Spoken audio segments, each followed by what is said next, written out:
Hey YouTube, Engineer Hall here. Coming to you with a quick video.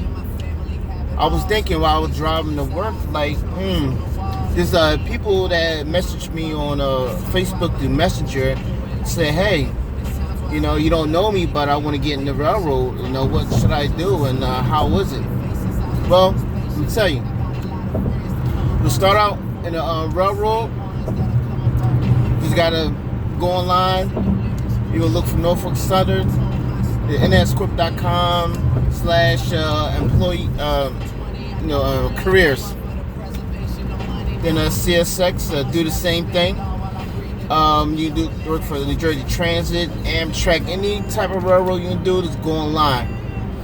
Well, it's not a job.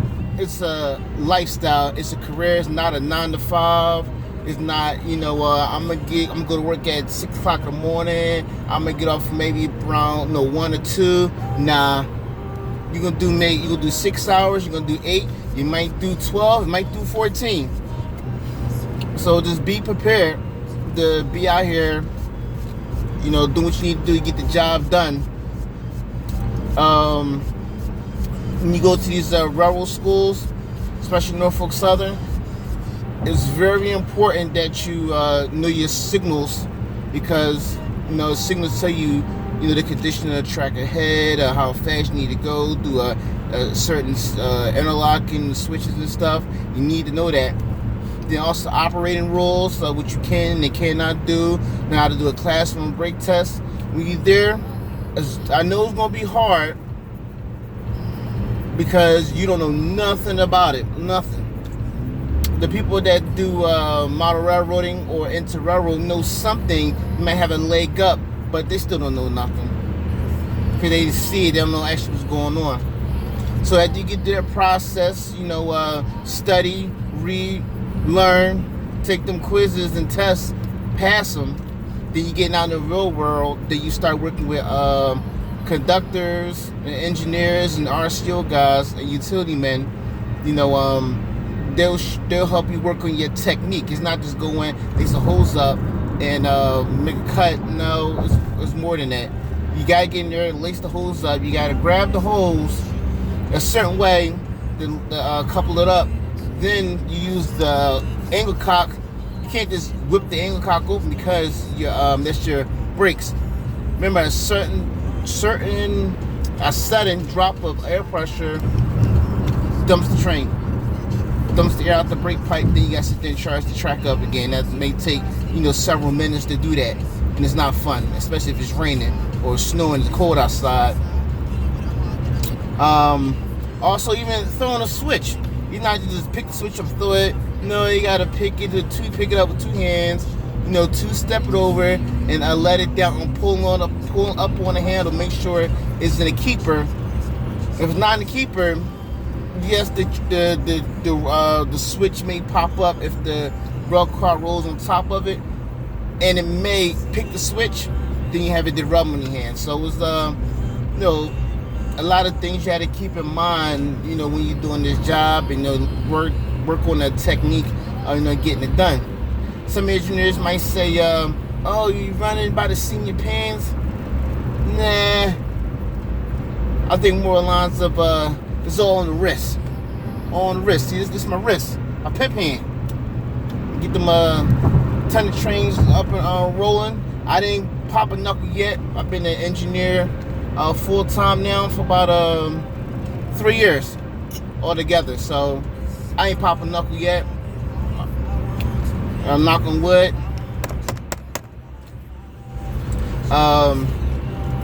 What else? Oh, being on call.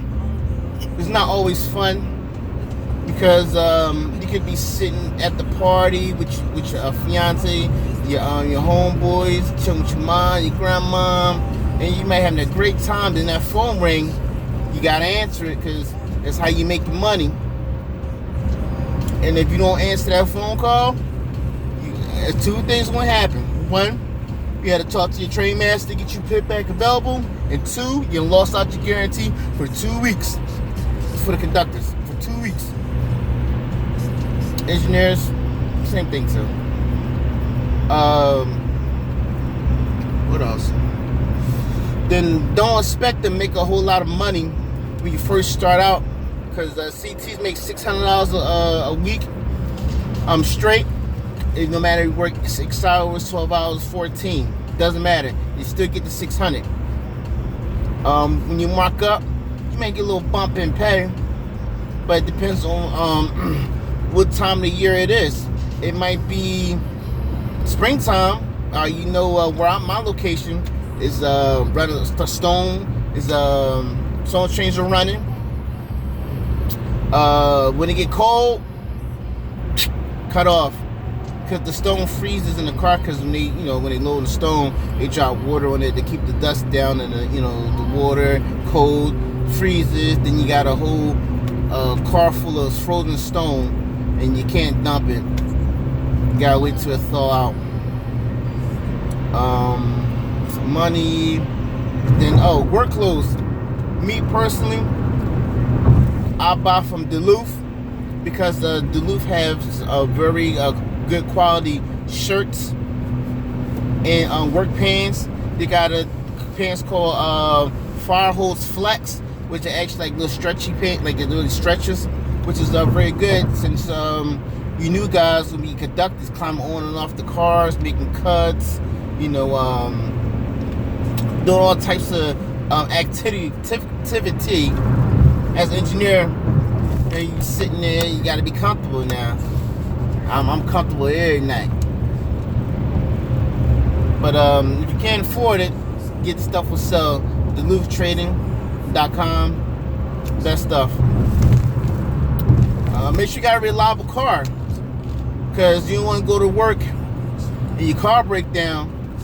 Then everybody looking at you like, what happened? Where you at? The train got to move. You're blocking up the whole railroad on this side of this side of Phoenix or Harrisburg. You don't want to be that guy. Then your car's always in the shop. Then you make it called. Then you ain't got no backup car. It's a whole mess. I only tell you from experience, because it happened to me a couple times when I first started. After the third time, I got a new car. I had a couple problems out the new car, but it wasn't that bad as it was before. Then try to show up on time, because you remember, a lot of these railroads is one track. Maybe it might be a double track main line, but you got 251. If you guys know, 251 is a signal in one direction. 261 is signaled in two directions. So where I'm at, I have a lot of 251 and 251 and 261, but more 251 territory. When you get in there, log in the computer, check the bulletins. You gotta make sure I get my bulletins, because you gotta get the crew bulletins. Make sure up to date. You want nothing missing. You want to get out there on the line of road, then like, oh shoot, I forgot the bulletin, and you don't know if you got a work crew or a Y limits. Then you like, oh man, I went in the work zone, I didn't know it. I didn't ran somebody over and kill somebody, and you don't want that on your conscience, on your record. You want nothing like that. Just try to be professional. Just be professional. That's all. Then you go on the train. I recommend bringing Lysol wipes, because these are engines that I get off, you get on, you get on, I get off, and it really doesn't get clean. It has a bathroom in it, but the bathroom barely get clean, because the engines are constantly moving. So if you gotta do, bring some wipes, wipe that seat down, hand you do, flush that bad boy down, and say, hey, the toilet gotta get pumped. If it's that bad, you gotta get the joint pumped. Make sure you do a good job briefing with the crew, because you both need to know what's going on when you're out there. I know the conductor just sitting there, He's sitting there, he writing the signal law books. You know, he get complacent sometimes because you got to fill out the signal law book that was supposed to help you stop going through stop signals, but that really doesn't work because my personal opinion, as the engineer looks away and he doing something, look at his bulletin, it's to double check, triple check, quadruple check what's going on with the bulletins, and the conductor over there, you know, writing in his law book, trying to get all the signals written down, the proper names and times, because you know you get taken out of service, or you know get 10 days deferred on top of your head because you didn't write something down in the law book, which is ridiculous. Then you pass the approach, then he still I've seen conductors wrote the whole block, filling in a little column of the signal law book. Then next thing you know, boom, stop signal. Then what happens? You went through it because that you still trying to write down the information and stuff, and your law book and the engineer must have been doing something else, and you went through a stop signal. That's why I think the signal law books is a waste of time. But you know what? You do what you got to do. You know. Then talking on the radio, you know, it gotta be not loud but clear, because somebody can hear you. Because remember, that radio was you're broadcasting your location, the direction you're going, and it's very important because you might got a guy on a track next to you. He might be in an emergency. He might be walking out on the tracks, and he's zipping around, and you're not calling the signals and stuff. The engineer really can't hear you because the engines are kind of loud. But you hear something, but you don't hear the whole thing. So they gotta speak up. And just get through the day. Hopefully you don't get it taken out of service. Oh, always have your bad boy insurance. The bad boy insurance is the BRCF and what's that, Brotherhood of Engineers, and the UTU has the out of service insurance. You just pay into it.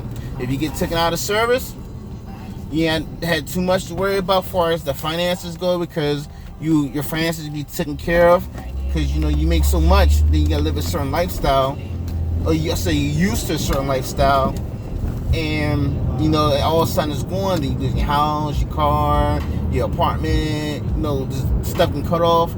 That helps you, you know, from that not happening, but also it's not going to give you the full amount that you used to. It's like a punishment, because you don't really want to be put out of service, because it sucked. Because I got put out of service and stuff once. I didn't like it.